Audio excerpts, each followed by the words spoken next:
Good afternoon. Thanks for being here. Hope you had a great weekend.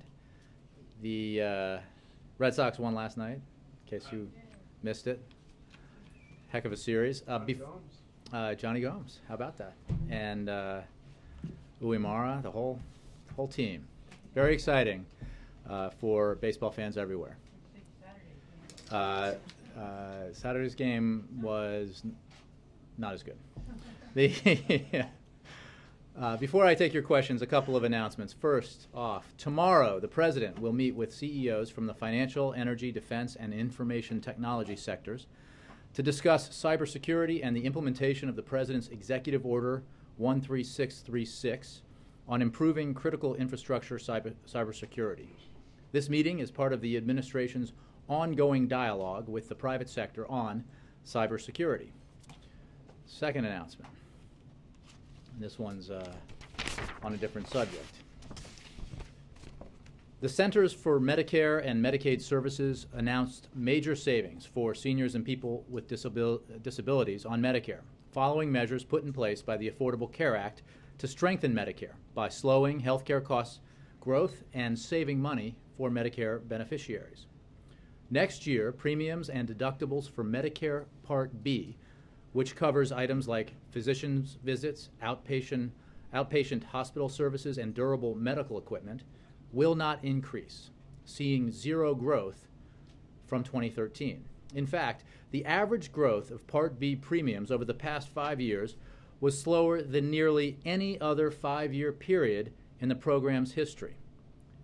And healthcare spending has grown more slowly in the past few years than it has since the 1960s, half a century. The healthcare law also reduces the donut hole each year and closes it completely by 2020. Today we learned that since the Affordable Care Act became law, more than 7.1 million seniors and people with disabilities saved $8.3 billion on their prescription drugs in the donut hole, an average of $1,167 per person. And over the last 4 years, the stronger anti-fraud measures put in place by the Affordable Care Act have helped to recover nearly $15 billion for taxpayers.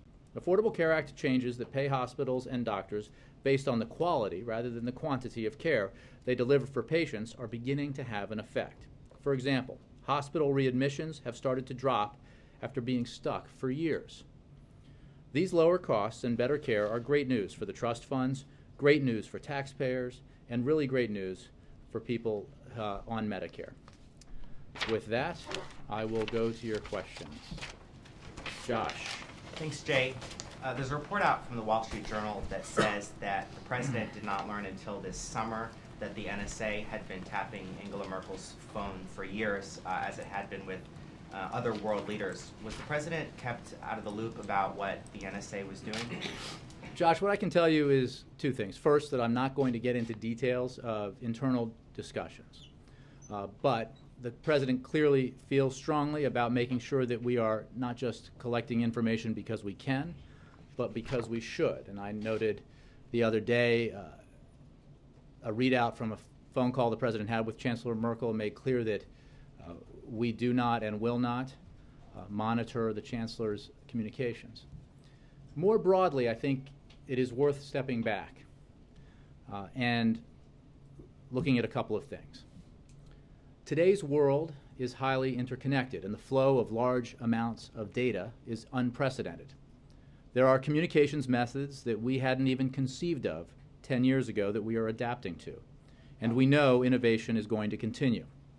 If we're going to keep our citizens and our allies safe, we have to continue to stay ahead of these changes, and that's what our intelligence community has been doing extraordinarily well. These capabilities are part of the reason we've been able to foil numerous terrorist plots and adapt to a post-9/11 security environment. At the same time, with new capabilities, we recognize that there need to be additional constraints on how we gather and use intelligence. And it's in the context of this dynamic technology environment that the President has directed us to review our surveillance capabilities. We've talked a little bit about this, and the President certainly has, but it's good in the context of some of the stories that we've seen of late to remember that the President called for a review earlier in this summer. This review is being led by the White House, and it includes agencies from across the government. There are also important efforts underway that will enable others to review how we strike the right balance, including the Review Group on Intelligence and Communications Technology and the Privacy and Civil Liberties Oversight Board. Our review is looking across the board at our intelligence gathering to ensure that as we gather intelligence, we are properly accounting for both the security of our citizens and our allies and the privacy concerns shared by Americans and citizens around the world.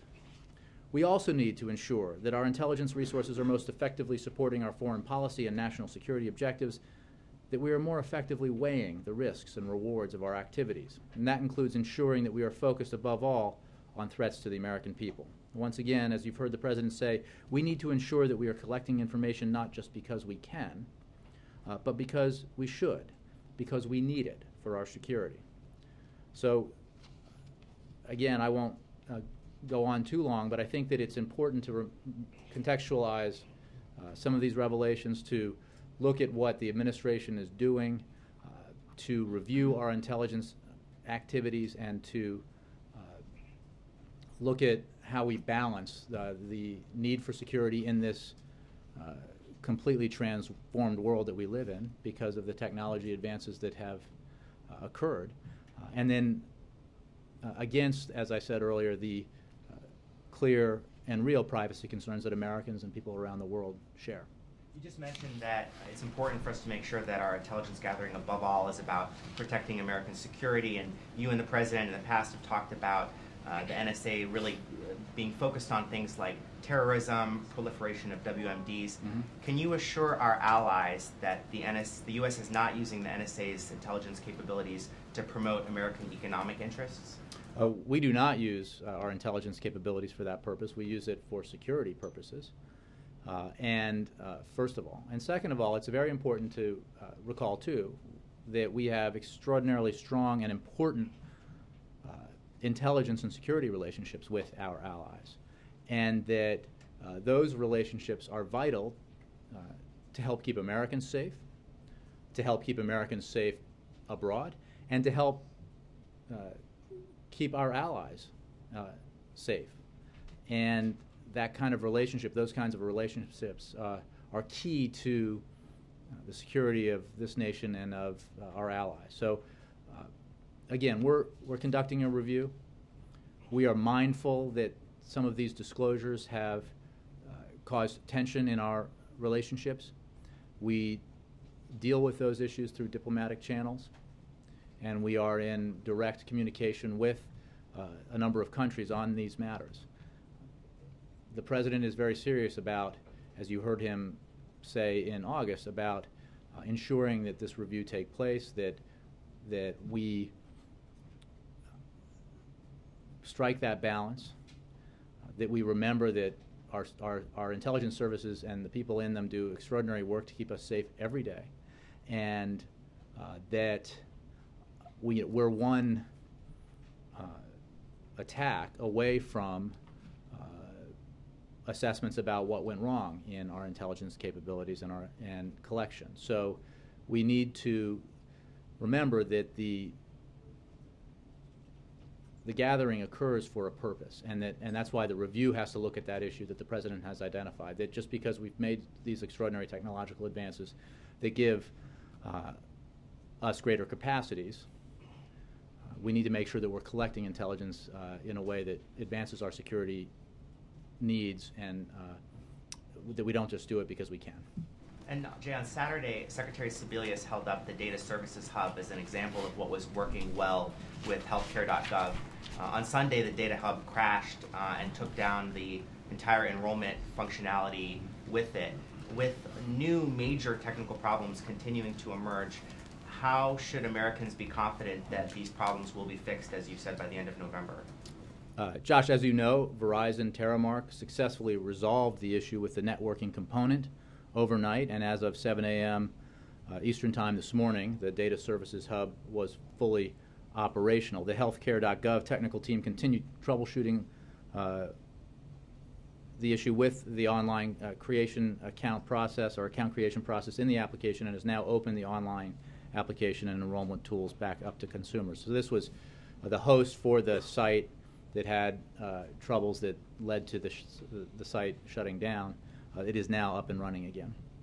But if there are new problems that are emerging separate from what we had already learned about in the first few weeks, doesn't that make it more likely that this all won't be able to be resolved in the timeline you've set forward? No, look, we have several teams, many teams of highly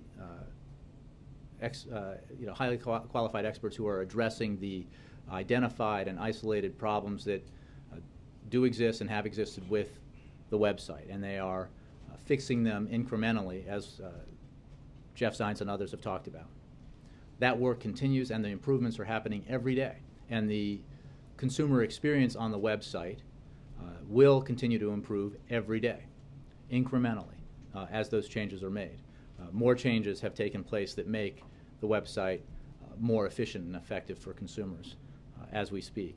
The separate issue of essentially the company that hosts the site having a trouble that caused it to shut down is not linked to the troubles that we are identifying and isolating and working on and fixing. So, we're glad to see that the site is up and running, that the issues have been resolved, and we're obviously continuing the work of making improvements to the site as we make it more apparent to Americans across the country that there are 4 ways for them to get information, 4 ways for them to sign up, and 4 ways for them to enroll, and that's in addition to online, by phone, in person, and by mail. So, this is work, as we've said, that comes about because the website from October 1st on has not functioned at a level that meets the President's standards, has not functioned at the level that would meet the Secretary's standards, and therefore we have taken all these efforts to make the necessary improvements so that we can improve this experience.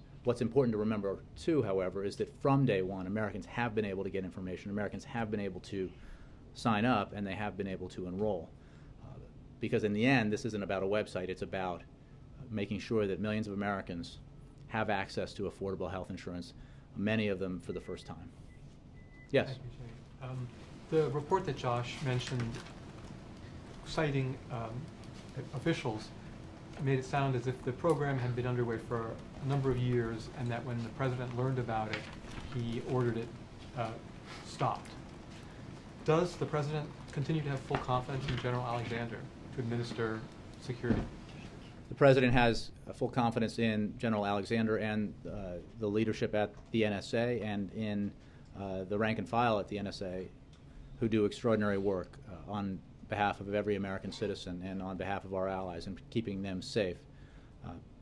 The issues that are part of the review look at how we can better balance our security needs and the security needs of our allies against the real privacy concerns that we all share. And as I noted at the top, there has been extraordinary change, technological change, in the last 10, 20 years, but certainly in the last 10 or so years since 9/11 that has affected the whole world in the way that we transmit and gather information. And that has brought about changes in the way and developments in the way that we gather intelligence. It's obviously brought about changes in the way that those in the world who want to do harm to Americans and do harm to our allies operate. So that has meant that we've had to adapt. And as we've adapted and as we adapt, we need to make sure, as the President is insisting, that we are keeping a balance that protects our security and takes into account our real privacy concerns. As I'm sure I don't have to tell you, revelations of this eavesdropping or alleged eavesdropping have caused damage with our allies.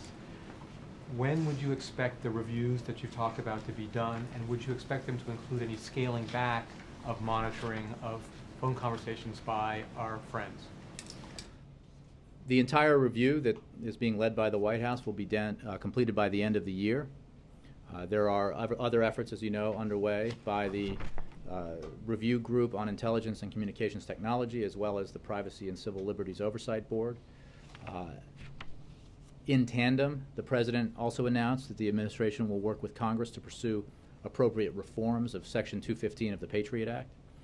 And after having a dialogue with members of Congress and civil libertarians, the President believes that there are steps that can be taken to give the American people confidence that there are additional safeguards against abuse of these programs. For example, steps could be taken to put in place greater oversight, greater transparency, as well as constraints on the use of this authority. The administration is also working with Congress to improve the public's confidence in the oversight conducted by the Foreign Intelligence Surveillance Court.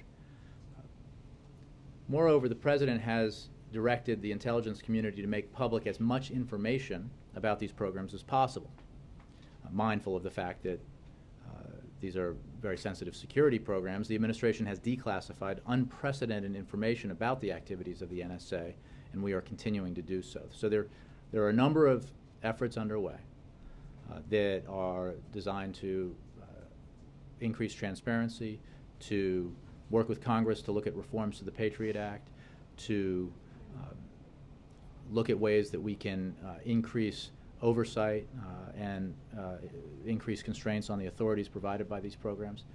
Separately, there are ways, there's a review underway that will look at, among other issues, some of the very specific things with regards to intelligence gathering, including matters that deal with heads of state and other governments. So these are all important issues, and you've heard the President talk about them and I think reflect in what he said the fact that they're important in his view and that we need to take these steps. When it comes to the relationship that we have with various allies, this is obviously something that has been of concern, and we are working to address those concerns diplomatically through diplomatic channels and also in the way that we're talking about these issues now. Just follow up. When you say constraints on the use of that authority, what do you mean? I'm saying that the programs are legal, obviously, through the Patriot Act, but that in these reviews that are underway, the President has talked about the fact that we could take steps, perhaps, to put in place greater oversight and transparency and constraints on the use of this authority. So ways to ensure that the programs both achieve what they were designed to achieve in terms of gathering intelligence that goes to the heart of protecting the United States and our people and our allies, and but does so in a way that strikes a balance when it comes to matters of privacy and the other concerns that we share with Americans and others around the world.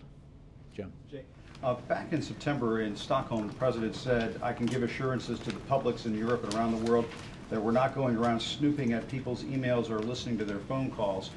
Presumably that would include the German Chancellor. Is that statement still operative?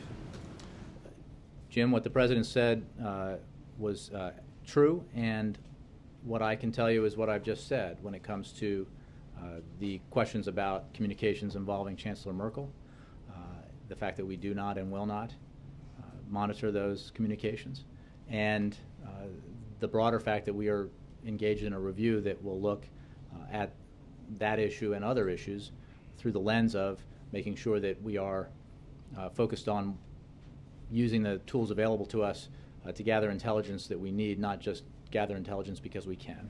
Because earlier in the summer he was sort of making the distinction about U.S. persons. I think you're conflating a couple of programs when it comes to emails. There are different programs and metadata programs, and there's. You said we're not listening in on your phone calls, and I can assure you, if you're a U.S. person, we're not listening in on your phone calls. I have the But exact again, I'm not sure what question you're asking, because when it comes to matters of Section 215 and Section 202, they're very distinct. When it comes to metadata versus other kinds of collection, they're distinct. So the President, I think, in all that he has said about this issue, not just since the disclosures, but even before them, reflects his commitment to ensuring that we do everything we have to do within the law to keep America safe, keep Americans safe, and keep our allies safe, and that we, but that we do so in a way that reflects the need to find a balance and that recognizes this sincere security, privacy concerns that Americans have and that others have around the world. In the Wall Street Journal article that has been mentioned in this briefing, the main thrust of it is that the president was unaware that this kind of surveillance was going on of foreign leaders. In the interview that the president gave with, speaking of conflating, I'm going to be grouping a couple of things here, but in the interview with Sanjay Gupta with CNN, the president, or excuse me, Kathleen Sebelius, the Secretary of Health and Human Services, said the president was not aware of the problems with the website before it launched on October 1st. I mean, even back when the IRS was at issue back in May 13th, the targeting of political groups, the president at that time said he learned about that through news reports. Is there a concern in the White House, Jay, is there a concern in the administration that the president is being kept in the dark on some of these issues? And Well, he's only finding out about it in news reports? it's certainly true that you've conflated a bunch of very disparate issues. The fact of the matter is that the president believes that the work being done by our intelligence services is important, and that it is focused on, when it comes to the NSA, gathering foreign intelligence that is designed to help keep America safe and Americans safe, as well as our allies. The president has also initiated a review because he believes that we need to look at the fact that the world has changed so much in the last 10 years in terms of the technological innovations that we've seen and the way that we communicate and the way our enemies communicate, as well as the capacities and tools that we have available to us when it comes to gathering intelligence, and to basically run a review that looks at all of those issues and ensures two things. One, that our programs are designed to gather the intelligence that we need in order to protect ourselves and our allies, and that we are doing so mindful of the privacy concerns that we all share. So, but is the president learning about the full scope of, say, the surveillance issues? Obviously, it seems he's Jim, learning about the can I full just say, scope as of I the said at the top, Obamacare I'm not issues. going to get into individual reports about specific programs. There are several reviews underway. There's one that's being run by the White House, and when those reviews, and specifically the White House review, is complete, we will be able to share more information with you and provide a little more detail about the decisions that the president will make after the review is completed. And I can say that as this review has been undertaken, some decisions have been made even as the review has been underway and not completed. And those decisions are being made because to improve our intelligence gathering operations in a way that is consistent with the balance the president believes is necessary to strike. Republican critics are making the case, though, that the president appears to be in the dark about some pretty significant stories that are swirling around this White House. Republican critics say a lot of things. Jim? John? Jay, let me try more broadly. Is it conceivable, is it believable that the president would not know about surveillance of a head of state of a close American ally? I mean, does that sound plausible to you? I like the effort at coming at this in a different way, and I mean, the Wall Street Journal probably doesn't appreciate the suggestion that their story is wrong, but I would say simply that we're not going to comment on specific activities reported in the press. We have made clear that the president spoke with Chancellor Merkel and assured her that we do not and will not collect intelligence on her communications. The whole operation, the intelligence gathering operation, is under review by the White House as well as by these other two bodies. And the purpose of those reviews is to look at what we do, to look at the tools and capabilities that we have, to look at how we go about the business of gathering intelligence in support of our security and in support of the security of our allies, and to then assess what we do versus the real privacy concerns that Americans and others share. There's no question that in the world that we live in, that the rapidity of change in our technological capabilities has, created possibilities when it comes to communications by those who would do us harm, as well as capabilities that we and others have when it comes to gathering intelligence that merit periodic review, so we can make sure that we're doing things in a way that reflects the balance the president seeks to strike. I'm trying to get at this question of what the president should know about or be informed about. Mm-hmm. If U.S. intelligence is listening in on the phone calls of a close American ally, or if they had been doing such a thing, wouldn't the president expect to be made aware of that? Would that be something that he would want to know about, feel he should know about? I think you can say safely from what the president has said in recent months about some of these issues that he is keenly interested in reviewing what we do and in working with interested parties to ensure that we are doing it in a way that strikes a balance with the privacy concerns that Americans and others have. The other piece of this that is important to remember is that the work that's being done here saves lives and protects the United States and protects our allies and protects Americans stationed in very dangerous places around the world. So it should not be lost on anyone as we look at these issues, and they're real and the concerns are understandable and merit being taken seriously, that we remember the purpose of these institutions and these programs and the hard work that's done every day by those in the intelligence community who do this work on behalf of the American people. But when you say something like that, the question that gets asked is, how is it possible that listening in on the phone calls of a close American ally is saving lives? John, as much as I know you'd like me to respond to questions about specific reported operations, I'm simply not able to do that. What I can tell you is that the reviews that are underway are doing serious work. The White House review is going to be completed by the end of the year, and that even as that work is being done and that review is being conducted, some decisions have been made that reflect the president's desire to find that proper balance. Bill. So when you say that we don't Your do turn. it and we won't monitor, you're begging the question about, of course, whether we did. And when you say that we need to do this and it saves lives, you're still begging the question of, do we need to do it the way it's been reported that it's been done, and are we still doing it? Can't you come up with something better? Bill, what I can tell you is that I doubt there's little question in this room that, or in kitchens and living rooms across the country, that the work done by our intelligence community is done in order to keep the American people safe and to protect our allies and to protect our troops abroad. And that's important work indeed, and it is often work done without recognition necessarily because of the nature of the work, and noticed at times only when something terrible happens. So that's important. So I appreciate the stipulation. The fact of the matter is that I cannot and will not get involved in a colloquy about specific reported operations, past activities or even present activities.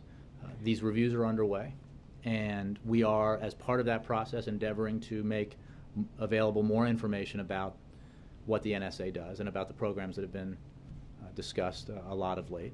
And we're also reviewing these programs because the president believes it's very important that even as they work to keep America and Americans safe, that they do so in a way that reflects the sincere concerns about privacy that Americans have and that our allies have. You're going to make the reviews public?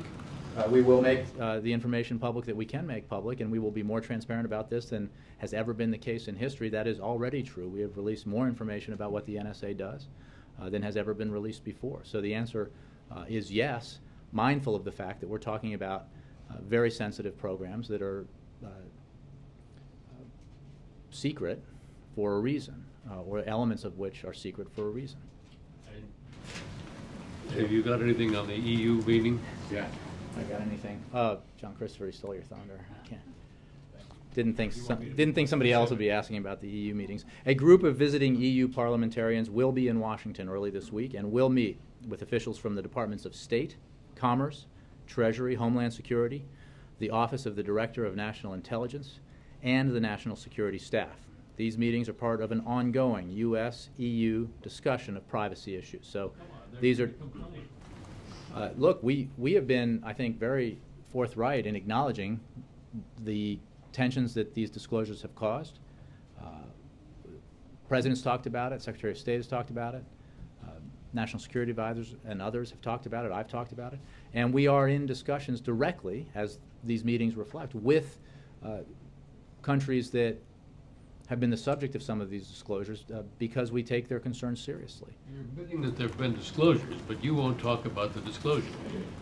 Well, that's not necessarily the case, depending on the question that you're asking.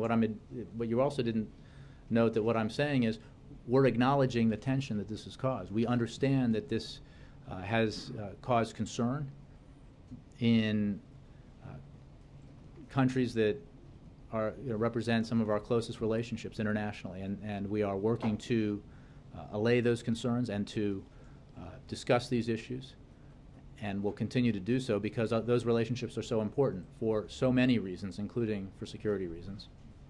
Ed. If I could switch to healthcare, online right now, people are reacting to the top of the briefing by saying that when they log on to states who handle their own insurance exchanges, they are seeing an improvement in their ability to log on to healthcare.gov.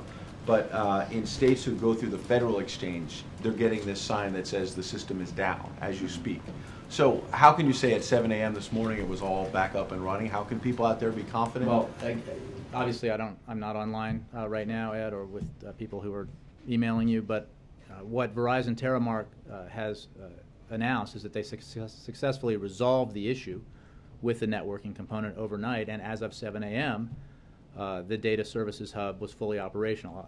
I'm sure the people who are working, well, I didn't say that. I said that I'm sure the people who are working on this issue are addressing the kind of question you just raised, if in fact that's the case. I think more broadly, we have acknowledged that healthcare.gov has not performed adequately, and the President is not happy about that.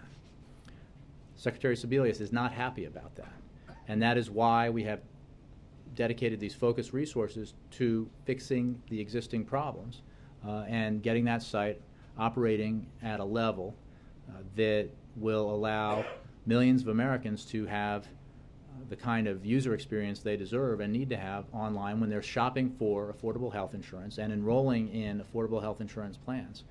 Because that is the purpose here. The purpose here is not to build the best possible website. The purpose of the website and the call-in centers and the in-person centers is to provide information to Americans about the health care choices available to them, health care choices that were not available prior to the passage of the Affordable Care Act. On your point, beyond the website, President, when he was trying to get the law passed, repeatedly said, if you currently have health insurance, you'll be able to keep your plan.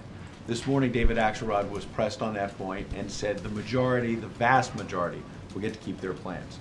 He no longer works at the White House. From that podium, will you admit that when the President said, if you have a plan, you'll get to keep it, that was not true?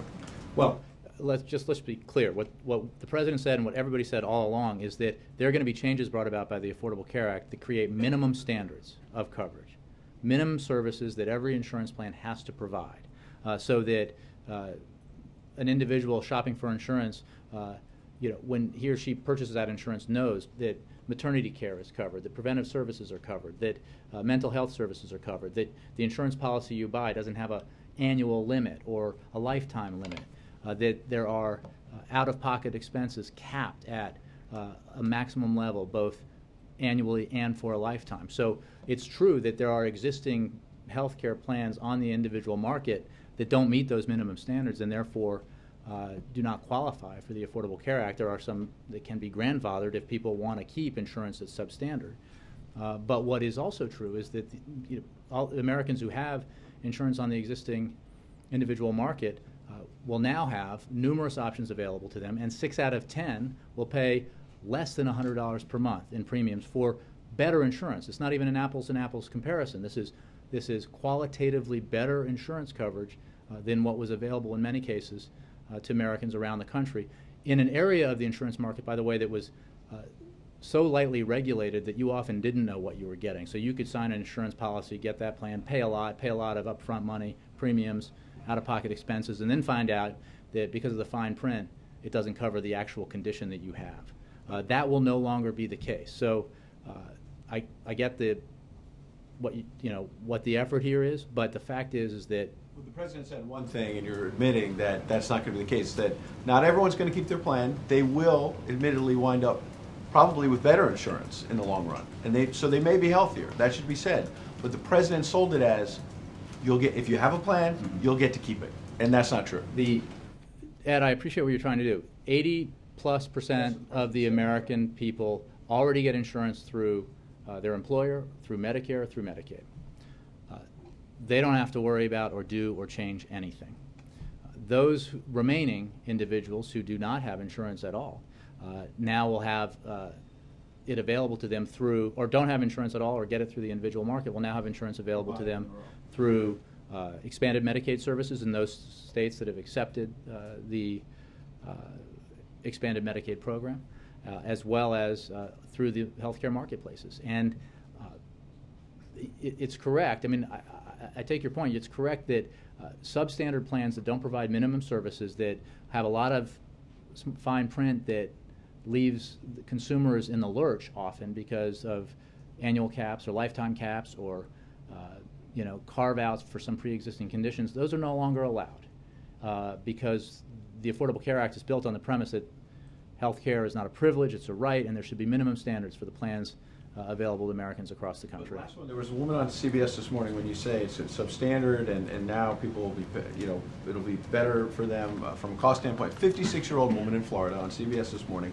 said she was paying $50 a month for health insurance. Now it's going to be $500 a month. And she said, quote, "What I have right now is what I'm happy with. I just want to know why I can't keep what I have. Why do I have to be forced into something else?" What's your response to that woman? Again, individual cases, I cannot address. I don't know that woman's particular circumstance. What is true is that subsidies are available to individuals that are not necessarily reflected if they just look at premium prices. Remember, even before the Affordable Care Act was rolled out on October 1st, premiums were published that were the level set prior to what you would be paying if you received a subsidy, and nearly 50% of the people we're talking about here would qualify for a subsidy. Secondly, again, I don't know the individual experience, but the fact of the matter is millions of Americans are going to have available to them insurance coverage that they have never had, and quality insurance that they've never had. Insurance coverage that does not either contain within it caps on your on your annual expenses that you missed in the small print, or caps on your lifetime expenses, or that covers mental health services rather than refuses to cover it, or provides, doesn't charge women double, which has also often been the case, and provides maternity coverage as a basic element of even the lowest level plans under the Affordable Care Act. So, I think that we're going about the business of making sure that the information is available to millions of Americans across the country who have clearly expressed an interest in the fact that this coverage is available to them.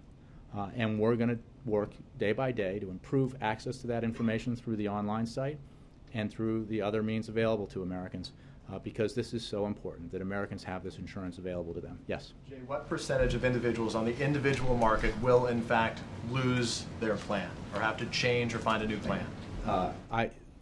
For that kind of question, I encourage you to participate in the regular briefings held at CMS.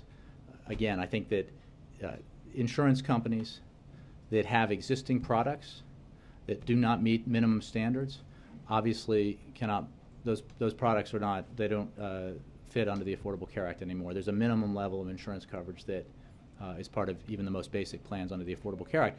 Those insurance companies, and I think you've seen some executives speak about this from the various insurance companies, are providing plans, similar plans with the additional coverage, basic coverage, but without the cap on lifetime expenses or annual expenses, without some of the other onerous aspects of plans in the individual market that are now available to those folks who want to have insurance through the same provider that they have. Otherwise, obviously, people can shop and find an even better deal, potentially, if they qualify for subsidies, or higher levels of coverage on a bronze, silver, gold, or platinum plan. So does the White House concede that there are winners and losers in this plan, including one individual we spoke to in North Carolina whose family, to keep the closest similar plan to the one they have now, will pay 430% more than their present plan? Again, I don't have like specifics from your networks.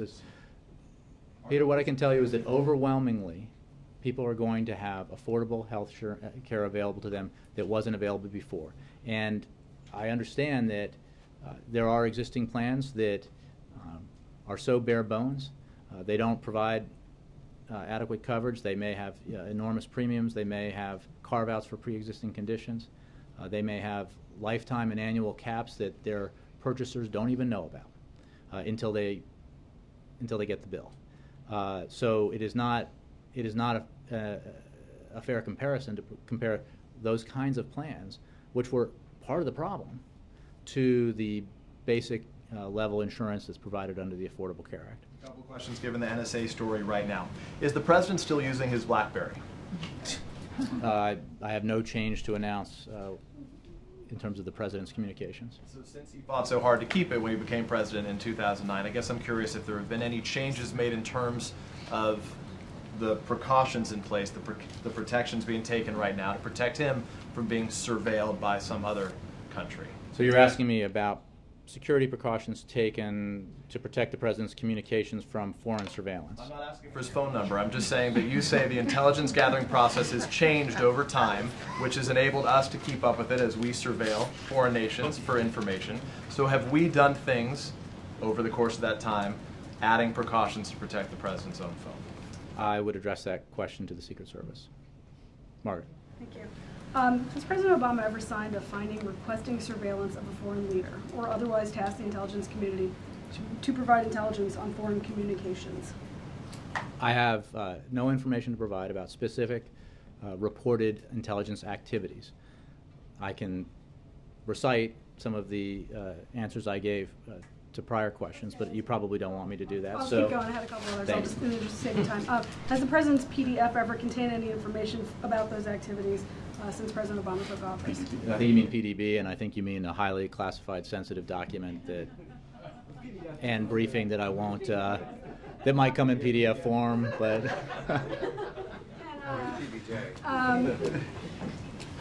If there was surveillance of a Might be served with PB&J. Is that what you're saying?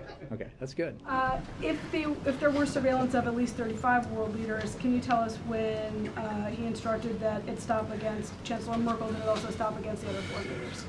Again, Margaret, I can speak up to the specific issue of Germany and the Chancellor because of the conversation they had that I read out and the assurances the President made to Chancellor Merkel. But I don't have anything more for you on specific reports about intelligence activities with regards to heads of state or other matters. These are issues, broadly speaking, that are under review. And as that review continues and comes to its conclusion at the end of the year, even as it continues, there are decisions that are being made with regard to how we conduct our intelligence activities.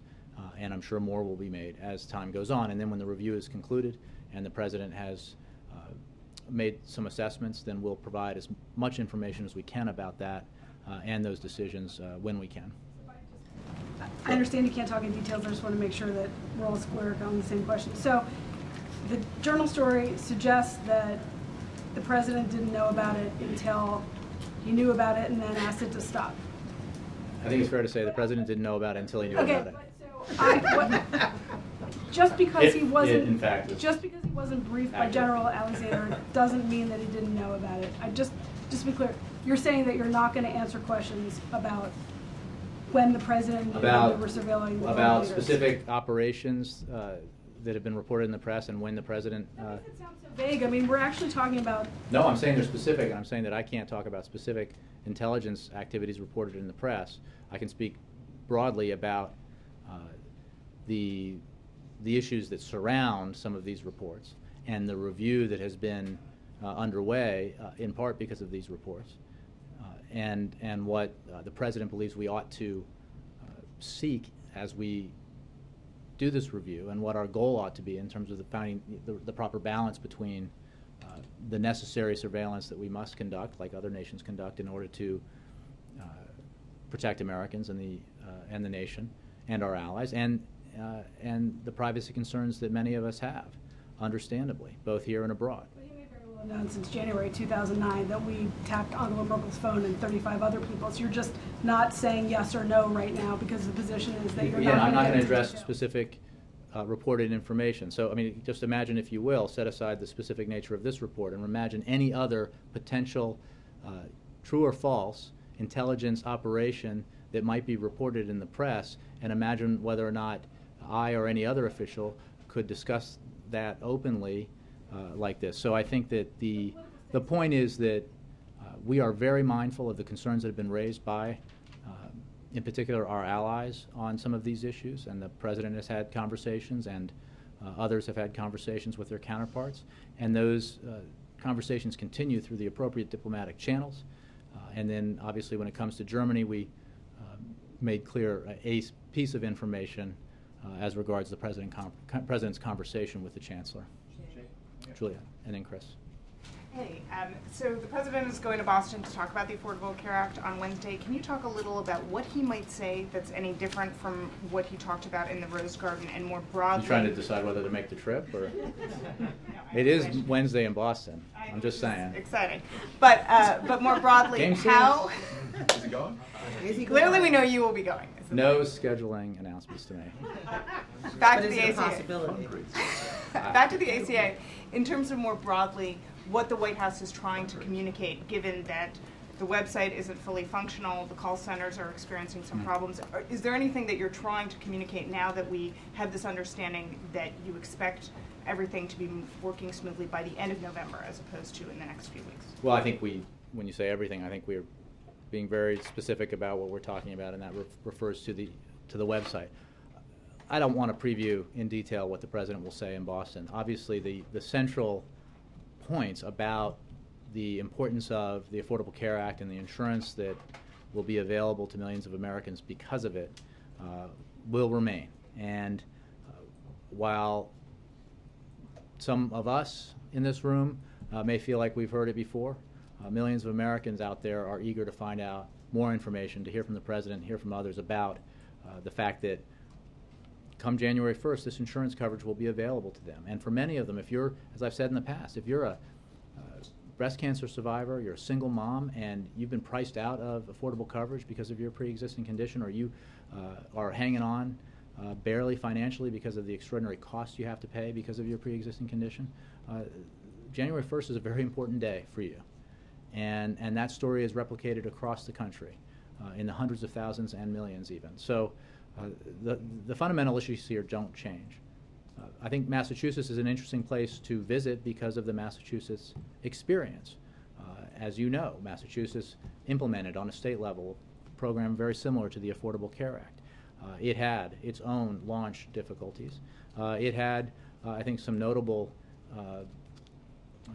when it came to early enrollment issues. The figures are rather extraordinary in terms of what they initially saw. I might have something on this in Massachusetts that is, I think, something worth keeping in mind when we look at the 6-month enrollment period for the Affordable Care Act, and that is, we know from experience that in Massachusetts, enrollment of healthy adults remained low until just before the deadline. In the first month of what was known as Romney Care, 10,000 people signed up for plans with no premium and Medicaid, and only 123 people, premium-paying enrollees, signed up in the first month. So think about that: 10,000 Medicaid, 123 premium-paying enrollees in the first month, and think about that ratio, if you will, and imagine the stories that were probably generated at the time about how the whole thing was going to fail, when in fact the opposite turned out to be true. Chris. Thanks, Jay. Senate Majority Leader Harry Reid is announcing right now that he's going to bring up the Employment Non-Discrimination Act for a vote in the Senate before Thanksgiving. In the coming weeks, will we see the President make the same public advocacy agenda that he's done on other initiatives that he supports, like comprehensive immigration reform? Well, I think you know the President's position on this. He strongly believes that legislation like this needs to be passed, and he wants to sign it. So we are very pleased with the progress we've seen as this legislation has moved in Congress. There's obviously a lot of work still to be done, but he absolutely hopes and expects the Senate to act and pass this legislation, and will encourage continued movement through the Congress. There are a number of undecided senators on ENDA that on the Democratic side, as of this morning, included Bill Nelson, Mark Pryor, and Joe Manchin. Will the President reach out to these senators to make sure that they would support ENDA when it comes to the floor for a Well, vote? we want every senator to support it. I'm not going to lay out our legislative strategy for you, but it is something the President believes strongly is in the interest of the country to see turned into law. RA and then John Christopher. It looks like the Barack Obama Twitter account was hacked, apparently by the Syrian Free Army. Do you have any response? I do not. I will take the question. John Christopher. Since Bill asked our joint question, I'd like to ask a question about Mr. Greenwald. He seems to be holding on to all the documentation that Mr. Snowden has been passing on to him. Is this administration considering any actions against Mr. Greenwald? I certainly know of none. I would, I don't have anything on that for you. Connie. First anniversary of Hurricane Sandy. Can you do anything to accelerate aid to the victims? And is there consideration of new building guidelines, especially in vulnerable areas? I'm glad you mentioned the anniversary, because obviously it seems very long ago to those of us who were fortunate enough not to live in the path of Sandy, but for those who suffered because of that storm, the recovery effort is ongoing. And what the President made clear from day one is that his administration would stand side by side with the victims of that terrible storm long after media attention shifted elsewhere. And I think that we have demonstrated that commitment throughout the past year, and it's an ongoing commitment. And that includes the provision of aid, as well as numerous other projects underway as part of the administration's work with the affected states, in particular, obviously, New Jersey, in the wake of that terrible storm. April and then John. Jay, going back to the spy program, when you say the President wants greater oversight constraint, does that oversight mean extending the tentacles into congressional oversight as well? Since there's Well, Congress already has a very important role to play when it comes to oversight of these various activities engaged under the sections of the Patriot Act that we've been discussing so often these past several months. So one of they the don't have enough. Well, these are issues that I think the President believes ought to be examined and looked at as we try to strike this balance between our very real security needs and our very real privacy concerns. So there's obviously different kinds of oversight. There's executive branch oversight, there's FISA court oversight, and there's congressional oversight. And I think all of these elements of oversight can and will be looked at as part of a review. Also, when we talk about the NSA spy program, we can't help not to think about Snowden. What's the latest on efforts to bring him back here to the United States to face some sort of punishment, jail time, what? We continue to hold the position we held, which is that he ought to be returned to the United States to face trial, where he will be accorded all of the rights that are due defendants in our judicial system. And he has been charged with serious crimes here in the United States and ought to return to face those charges. I don't have any new information to provide to you except to say that that our views on this are clear and expressed regularly in our conversations with government officials in Russia. So our position hasn't changed. And we believe that it's important to remember that our system of justice allows for the kind of rights and privileges that are unique in many ways, and especially by historic standards, and that he would be afforded all of those if he were to be returned or to return to the United States. And my last question. A couple of months ago, I asked you what makes this country different from Russia, especially now as we're seeing more and more information leaked and given out about the fact that there's a vast spy program spying on everyone around the world and to the people in this country. The ACLU says what makes us different is our court system. What makes us different in the midst of all of this new information? Well, I'm sure that folks here don't have the time to listen to me wax poetic about what makes the United States different from many other countries when it comes to civil liberties and when it comes to transparency and when it comes to democratic practices. So I will refrain, but I think that the comparison on in all three of those areas is pretty stark. This very briefing is a reflection of and the kind of questions that are raised here and in response to press reports that might not be able to appear in so many countries around the world, I think are a reflection of our system's democracy and our system's transparency. Now, we grapple with these issues every day, and as a nation, as we should. And you know, we have in this case, at the President's direction, a review underway of intelligence programs and the collection programs with an aim to making sure that we are striking that balance that he thinks is important to strike, and that others do too. He's not unique in believing that, but he does, as Commander-in-Chief, also have a pretty unique insight into the dangers that confront the United States, the dangers that confront our allies, the threats that exist every day and that need to be met by our intelligence community and by our military and by others in our government and by our allies. So that is a pretty heavy piece of business, but it's an important one. And he's, you know, this review is being undertaken at his direction because he thinks it's very serious. John. Two things. Last one, John. Two things, if I can. The first, Senator Graham has said that he will block nominations if more information and witnesses are not made available to talk about Benghazi. I wanted to get your reaction to that and whether the President is doing anything to either meet those demands or get Senator Graham to back off of that threat to block all nominations. Well, on the issue of nominations, we obviously believe very strongly that the Senate needs to move expeditiously to consider and confirm the many qualified presidential nominees whose nominations are pending. When it comes to oversight and Benghazi, as you know, the administration has made extraordinary efforts to work with seven different congressional committees investigating what happened before, during, and after the Benghazi attacks. That includes testifying at 13 congressional hearings, participating in 40 staff briefings, and providing over 25,000 pages of documents.